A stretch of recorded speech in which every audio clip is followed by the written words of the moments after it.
Vous faites un achat immobilier et empruntez une somme importante sur plusieurs années. Il est donc nécessaire de vous protéger en souscrivant une assurance emprunteur. Cette assurance vous garantit que votre prêt sera bien remboursé en cas d'événement grave. Mais surtout, l'assurance emprunteur vous protège vous et votre famille. En cas de coup dur, elle permet d'éviter à vos proches que le remboursement de votre prêt devienne une charge financière insurmontable pour eux. Explication. Le montant de votre prêt doit être assuré en totalité, c'est-à-dire à 100%. Vous empruntez seul, c'est vous qui êtes assuré à 100%. Si vous empruntez à deux, le prêt doit être également sécurisé à 100% au minimum.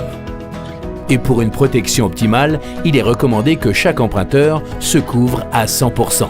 Ce taux de couverture est aussi appelé quotité. Concrètement, c'est la part que prendra en charge l'assureur si l'un des emprunteurs n'est plus en capacité de rembourser le prêt.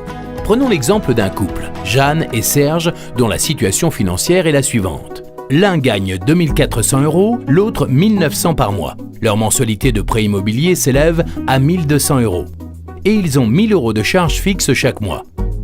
Au final, après déduction des charges, il leur reste 2 100 € de budget mensuel.